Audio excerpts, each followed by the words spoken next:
A poor nurse cared for a dying billionaire until he woke up whispering her name. Hello everyone. Before we begin today's video, I need your help. We've noticed that the channel is losing traction, and subscribing is one of the best ways you can help us. It's quick, free, and allows us to continue bringing you great content. Your support means everything. Let's keep this channel growing collectively. Where are you watching from? Drop your city or country in the comments below. Thank you very much. Now, let's get back to the story. Rain whispered against the glass windows of Street Jude's hospital, a faint rhythm echoing through the empty hallway. The smell of antiseptic clung to the air, cold and sterile, as night swallowed the city outside. Only the monitors in room 509 broke the silence, each soft beep marking the fragile heartbeat of the man lying motionless on the bed. Anna Rivera pushed open the door, her steps quiet but certain. The fluorescent light washed her face pale, yet her eyes carried a warmth the room lacked. She adjusted the IV line, checked his pulse, and whispered almost to herself, "Still fighting, huh?" Mr. Grant Carter, billionaire founder of Carter Technologies. To most of the world, he was a legend of wealth and innovation. To Anna, he was just her patient, a man trapped in the space between life and death, forgotten by the empire he built. Her shift was the longest one. 12 hours of quiet, repetition, and the kind of loneliness that could swallow a soul. Other nurses hated this assignment. Some said it was pointless, but Anna stayed, because somewhere deep down, she believed care still mattered, even when no one was watching. She wiped his forehead with a warm cloth, careful and deliberate. "You know, Mr. Carter," she said softly, "I do not think you are done yet. You look like someone who still has a lot to prove." Her voice filled the room like music, steady, calm, human. Outside the window, the streetlights blurred into gold halos. The world kept moving, but here time felt suspended. She adjusted his blanket, tucked it under his arm, then paused. For a moment, she imagined what kind of life he had before the accident. Power, parties, cameras, people who called him a genius. And yet now, not one of them came to visit. Her phone buzzed in her pocket. Another message from the billing office. Her mother's medication was overdue again. She exhaled slowly, ignoring the ache that tightened her chest. There was never enough money, never enough rest. But quitting was never an option. Her father used to say, "If you stop caring, you stop being human." And I star graps as wonder. She turned off the harsh overhead light, leaving only the dim glow from the machines. The soft hum became almost like a lullaby. "Good night, Mr. Carter," she murmured, brushing a stray lock of hair from her face. "I will see you in the morning." The monitor pulsed steady and slow. She did not see the small twitch in his fingers or the faint shift of his eyelids as she stepped out. Hello, everyone. Before we continue with today's story, I have a small favor to ask. Please click subscribe and turn on the notification bell so you never miss our upcoming cinematic love stories. Your support helps us bring more powerful tales of kindness, justice, and unexpected love to life. Now, let us return to our main character. The night deepened, and somewhere in the silence of room 509, a miracle was beginning to stir. The next morning, the hospital hummed with its usual rhythm, rolling carts, squeaking shoes, and the low murmur of nurses exchanging reports. Anna walked through the corridor with a paper cup of coffee that had already gone cold. The night had been long, but something about room 509 still lingered in her thoughts. She could not explain it. Maybe it was the faint twitch she thought she saw before she left, or maybe it was the quiet peace she felt standing beside him. When she entered, Grant Carter was still motionless, his face pale against the pillow. The sunlight slipped through the blinds, tracing lines across his skin. Anna set down her clipboard and adjusted his IV line. "Good morning, Mr. Carter," she said softly, as if he could hear. "You made it through another night. That is progress." She checked his vitals, stable, steady, and noted the readings. Everything about the scene was the same, yet something in the air felt different. The monitor beeped a little faster, almost like a pulse responding to her voice. She smiled, shaking her head. "You are full of surprises," she murmured. At lunch, she sat alone in the break room, scrolling through overdue bills on her phone. Her mother's latest hospital statement glowed on the screen, the number larger than she remembered. Anna closed her eyes, pressing the bridge of her nose. "One more month," she whispered. "I just need to get through one more month." Another nurse, Clara, leaned on the doorway. Still on the billionaire case? Anna nodded. Yes. 6 months in a coma. They say he might never wake up. Clara shrugged. If I had his money, I would not want to wake up either. She laughed lightly and left, the door swinging shut behind her. Anna sighed. People only saw the money, not the man lying there alone. That evening, the halls quieted again. She returned to room 509 with a small, portable speaker in her hand. Music therapy, she said to herself, plugging it in. A soft jazz tune filled the space, low piano notes, steady rhythm. You might like this, she said, sitting beside him. She began her routine. Clean the IV site, check the oxygen levels, smooth the sheets. Her movements were gentle, like muscle memory. You know, Mr. Carter, she said with a small smile, I read one of your old interviews last night. You said technology should serve humanity, not control it. I think that is beautiful. The monitor beeped slightly faster. Anna froze, her eyes flicking toward the screen. Is that you agreeing with me? She asked quietly. Nothing. Just the soft hum of the machines. She exhaled, laughing to herself. I must be losing my mind. Another way for Maine. She continued to talk as she worked about the patients who came and went, about the stray cat she had been feeding behind the hospital, about the small dreams she kept hidden. I want to start a clinic one day, she said. A place for people who cannot afford care. Maybe name it after my mother. She dipped the towel into the warm water and began wiping his arms and face with slow, careful motions. The warmth of his skin startled her. It felt slightly less cold than before. She paused, resting her hand over his wrist. You feel warmer today, she whispered. That has to mean something. The room fell silent except for the steady rhythm of the heart monitor. Outside, rain began to fall again, tapping softly against the window pane. She looked up at the sound and smiled. Another rainy night, she said. Maybe the world just wants you to wake up. In its foreground, the clock on the wall ticked past midnight. Anna gathered her things, exhaustion pressing against her shoulders. Before leaving, she looked back at him, lying still in the dim light. Good night, Mr. Carter. Keep fighting, she said, turning off the lamp. The door clicked softly behind her. Moments later, in the quiet darkness of room 509, the monitor spiked. A faint movement fluttered beneath the sheet. Grant's fingers twitched again, stronger this time. The machine beeped faster, a rhythm alive and urgent.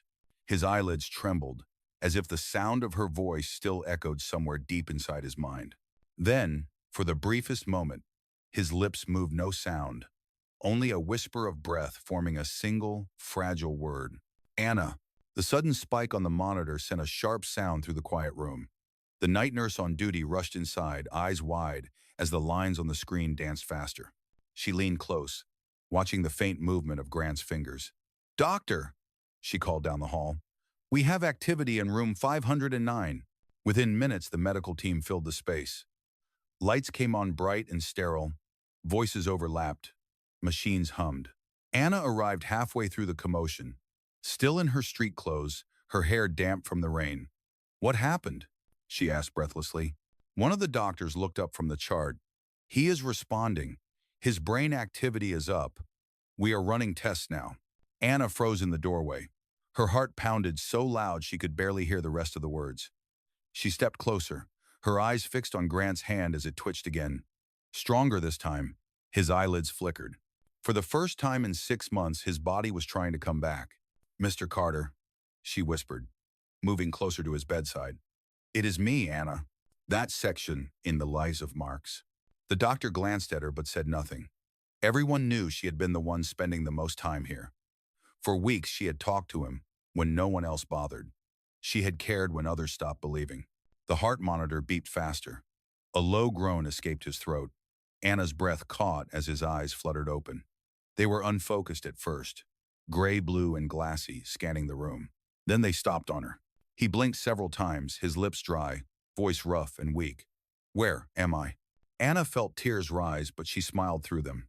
You are in Street Jude's hospital, she said softly. You were in a coma. You are safe now. His gaze wavered between confusion and recognition. You, he whispered. You stayed? She nodded, her throat tight. Yes, I stayed. A faint, tired smile touched his lips before his eyes closed again. The effort too much for now. The doctors rushed forward, checking his vitals, adjusting his oxygen. Anna stepped back, trembling, watching the miracle she had prayed for finally unfold. Hours later, when the room had quieted and the tests were done, she sat beside him once more. The machines still beeped steadily, but now each sound carried life. She watched his chest rise and fall, slow and even. The faint color in his cheeks was the most beautiful thing she had ever seen. She spoke quietly, mostly to herself. "You did it. You came back." Outside, the first light of morning touched the windows. The city was still gray, but for the first time in months, it did not feel heavy. When the attending physician entered, he glanced at Anna and nodded. "You were right," he said simply. "Sometimes faith matters as much as medicine." Anna smiled faintly, brushing a strand of hair behind her ear. "Sometimes it is all we have." Their area dissolved pace soaring. Grant stirred slightly in his sleep, and for a moment his fingers brushed against hers. It was the smallest touch, but it made her heart stop. She did not move, afraid to break the moment. His lips parted, barely audible, yet clear enough for her to hear. "Thank you," he whispered. Her eyes filled again, her voice no more than a breath. "You are welcome, Mr. Carter. Welcome back." The camera of time moved quietly away from the room, leaving the two of them in the soft light of dawn, one waking from darkness, the other realizing that miracles are often born from simple human care. Days turned into weeks, and the hospital wing began to feel lighter. The staff called it a miracle, but Anna knew it had been more than that. Every morning she arrived early, greeted him with a smile, and checked his progress chart before anyone else. Grant Carter was awake now, alert and slowly regaining his strength. His voice was still rough, his body thin from months of stillness, but his eyes, sharp and steady, followed her with quiet focus. "You talked to me even when I could not respond," he said one morning, his tone half curious, half tender. "Why?" Anna adjusted his pillow, careful with the IV lines. "Because I believed you could hear me," she said, "and because no one deserves silence for that long." Grant studied her face, as if the words carried more weight than she realized. He nodded slowly.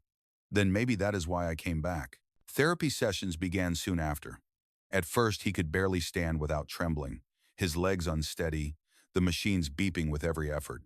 But Anna never let him give up. She guided him through each step, her hands steady on his shoulders. "Breathe," she would remind him. "You have survived worse than this." Sometimes, when exhaustion hit, he would laugh faintly. "You talk like you know me," he said once, gripping the rail.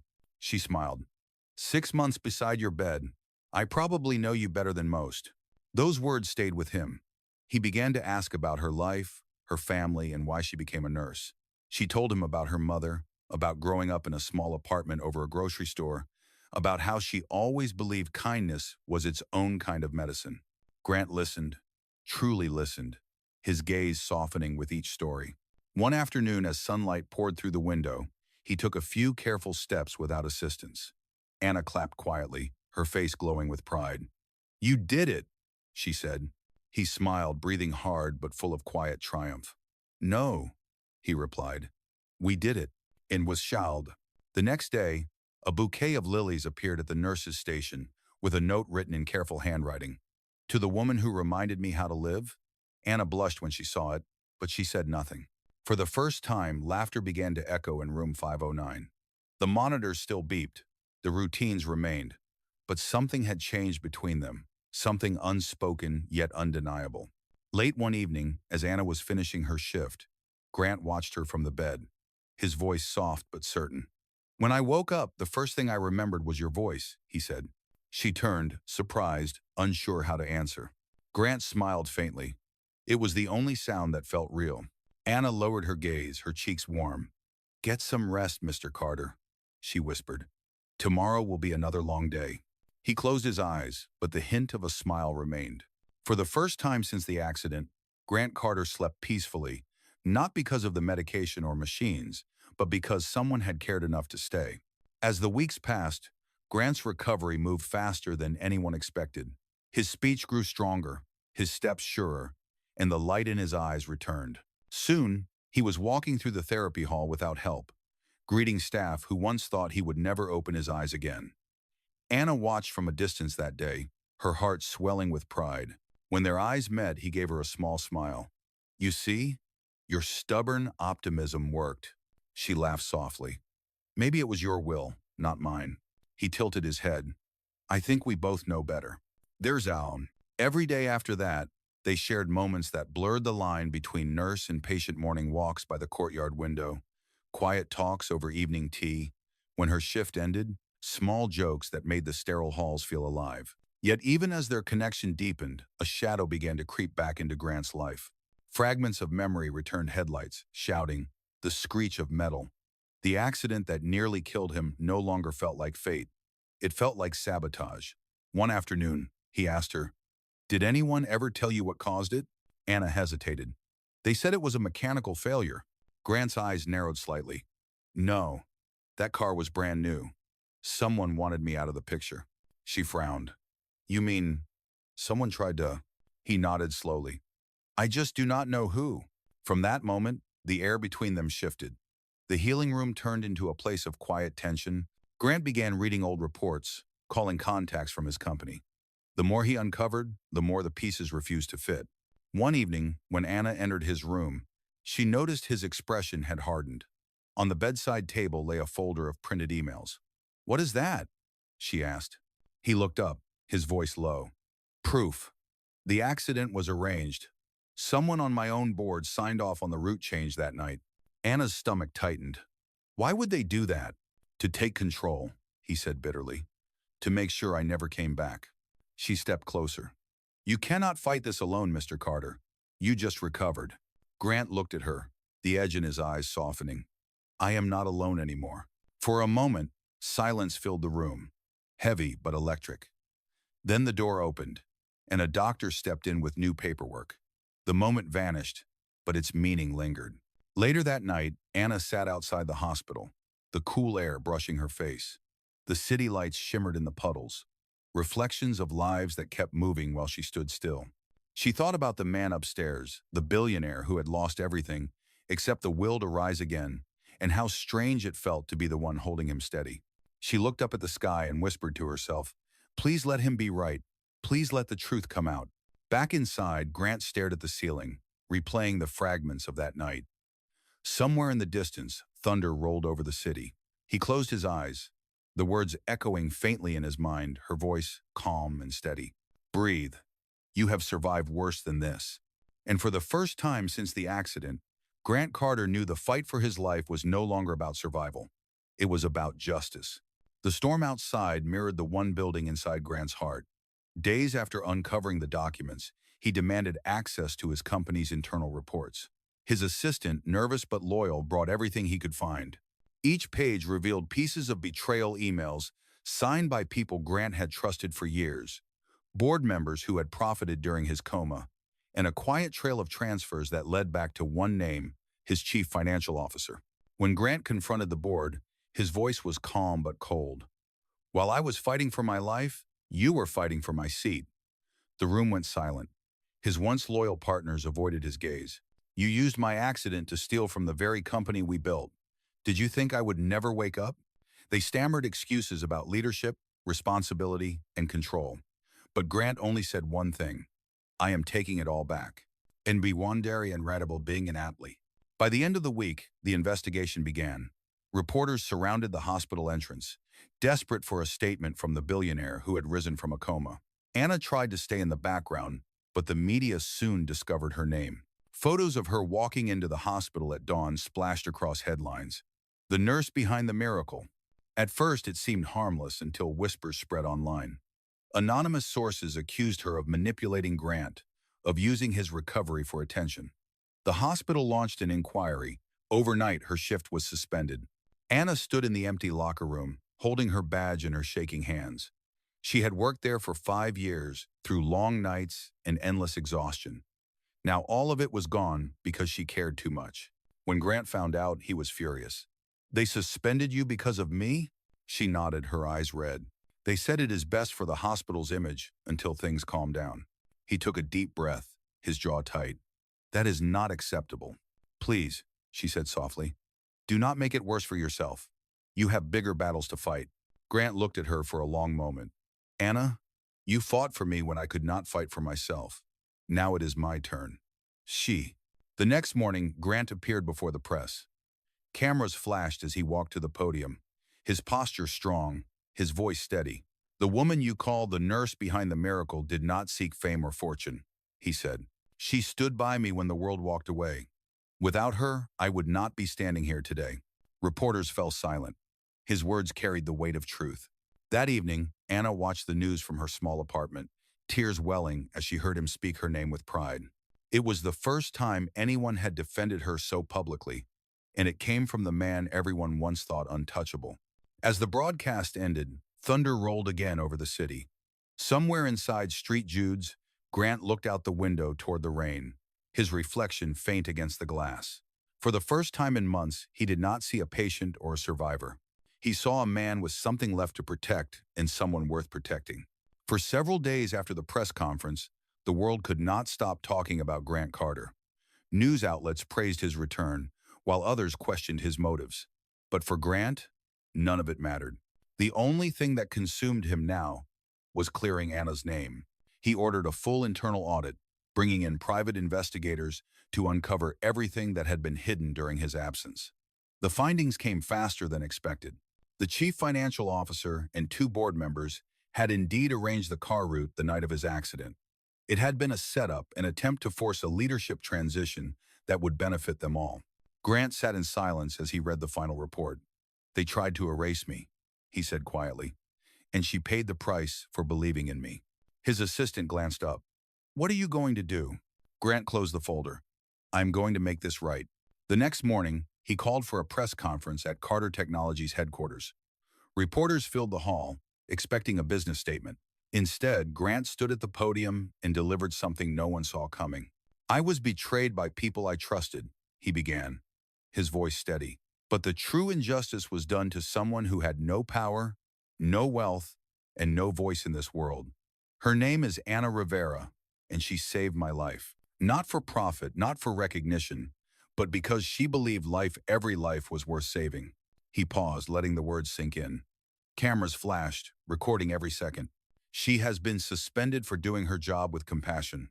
I will not allow that. Effective immediately, I am funding a foundation in her name, the Rivera Care Initiative, to support nurses and healthcare workers who are punished for choosing empathy over policy." The room erupted. Reporters shouted questions. Flashes lit the air, but Grant did not stay to answer. He simply left, walking through the doors into the pouring rain, feeling lighter than he had in years. That evening, Anna received a call from the hospital director. Her suspension had been lifted. The Carter Foundation had covered her legal fees and offered her a position in their new medical outreach program. She sat in silence, the phone trembling in her hand, tears falling freely. For once, the world had seen her not as a nurse in the background, but as a person who mattered. The following week, the story spread across every major news outlet. Headlines called it "The Redemption of Grant Carter" and "The Nurse Who Changed a Billionaire's Heart." But beyond the noise of the media, life began to settle into something real again. Anna returned to work quietly. The hospital corridors felt the same cold floors, humming lights, but people looked at her differently now. Some smiled, others whispered, but she kept her head high. She did not want fame. She only wanted peace. One afternoon, while checking charts at the nurse's station, a familiar voice echoed down the hall. "You still work too hard." She turned. Grant stood there, no longer in a hospital gown, but in a dark suit, tall and steady. He looked healthier, his eyes bright with life. "Mr. Carter," she said, a little breathless, "you should not be here. You have an entire company to rebuild." He smiled slightly. "I had to see the person who rebuilt me first." Anna's heart skipped, but she kept her tone calm. "Your foundation announcement caused quite a stir." He shrugged lightly. "It was the least I could do." He paused, looking at her closely. "They told me you refused the compensation." "I did," she said. "I do not help people for money." He nodded slowly, admiration softening his features. "I know. That is exactly why you deserve everything good that comes next." For a moment, silence filled the space between them. Warm, familiar, and full of the things neither dared to say. "I want to show you something," Grant said finally. He led her outside to the hospital courtyard, where a new plaque had been placed beneath the old oak tree. It read, "The Rivera Care Initiative dedicated to those who heal with heart." Anna stared at it, her throat tightening. You named it after me? Grant's voice lowered. You gave me my life back. The least I can do is make sure your name stands for what truly matters. A breeze lifted her hair as they stood side by side, sunlight slipping through the leaves above them. For the first time since his awakening, neither of them felt the weight of the past. Anna turned to him. You do not owe me anything, Mr. Carter. Grant met her gaze. You are wrong, he said quietly. I owe you everything. The sound of distant church bells echoed through the air, marking the end of visiting hours. But neither of them moved. They simply stood there, in the quiet space between gratitude and something deeper that both of them now understood, even without saying a word. The months that followed brought quiet transformation. Grant Carter rebuilt his company with a new sense of purpose. The board members who betrayed him were removed and faced legal consequences. The media called it justice, but Grant never spoke about revenge. When asked how he had survived it all, he would simply say, Someone taught me that healing begins with compassion. Anna returned to her normal shifts at Street Jude's, though normal no longer felt the same. Every morning, she walked past the courtyard plaque that bore her name, and each time she did, she felt both humbled and uncertain. She had never wanted recognition, yet somehow, her quiet belief had changed the course of another person's life. One evening after her shift, she found a note in her locker neatly folded, written in Grant's familiar handwriting. Meet me where the story began. Room 509. Her heart raced as she walked down the hall. The room had been cleaned and emptied long ago, the machines removed, the bed replaced. Yet as she stepped inside, memories flooded back, the quiet hum of monitors, the glow of nightlights, the steady rhythm of hope she had once guarded like a secret. Grant stood by the window, his silhouette outlined by the amber glow of the city below. He turned as she entered, a soft smile touching his face. You kept your promise, he said. Anna tilted her head slightly. Which one? The one you made without words, he said. The promise to stay. She smiled faintly. I suppose I did. He walked closer, holding something in his hand. It was her old hospital badge, the one she had turned in during her suspension. They were going to discard this, he said, but I thought it belonged with someone who never gave up. Anna took it, her eyes shining. You kept it all this time? Grant nodded. It reminded me who I wanted to be when I woke up. They stood in silence for a moment, the air between them filled with unspoken emotion. Then Grant took a deep breath. Anna, he said, his voice low but steady. When I was trapped between life and death, I did not remember the sound of machines, or the faces of doctors, or the cold walls of this room. I remembered a voice. Yours. Her breath caught. The first thing I said when I woke up was your name, he continued. It was not just gratitude. It was recognition. You are the reason I am alive and not just breathing, but living. Anna shook her head softly, fighting tears. You give me too much credit. No, Grant said, stepping closer. I finally understand that wealth means nothing if it is not used to lift others. You taught me that. You saw a man when the world only saw a title. He reached into his pocket and pulled out a small velvet box. Her eyes widened. Grant. He opened it slowly. Inside was not a diamond ring, but a simple silver band with an engraving on the inside. Breathe. You survived worse. This is not about promises or debts, he said. This is about honesty. You once told me that kindness is its own kind of medicine. I want to spend the rest of my life proving you were right. Tears welled in Anna's eyes as she whispered, Are you asking me? Yes, he said softly. Not as the man you nursed back to life, but as the man who finally learned what life is for. For a long moment, neither of them spoke. The city lights shimmered through the window, casting faint reflections across the floor. Anna looked at the ring, then at the man before her, the same man she had once talked to when he could not hear. The same man who had now found his way back not just to the world, but to his heart. She reached out and closed his hand gently over the ring. Grant, love is not about what we owe each other. It is about what we choose every day. If you mean this, then start by choosing tomorrow with humility, with purpose, with me beside you, not behind you. Grant's smile deepened, quiet and real. Then tomorrow it is, he said. He placed the ring on the windowsill, where the last light of dusk caught its edge. Together they stood looking out over the city, two people bound not by circumstance, but by something far greater. Outside, the rain began again, soft and familiar, the same sound that had once filled room 509. But this time, it did not speak of sorrow. It spoke of renewal. Anna leaned her head against his shoulder, her voice barely a whisper. You know, I always told you that you were not done fighting. Grant smiled. And I never will be. Not as long as you are here. The camera of life pulled away slowly, leaving them framed by the glow of the city, the heartbeat of monitors replaced by the rhythm of two souls finally at peace. Because in the end, healing was never just about saving a life. It was about finding the courage to live it together.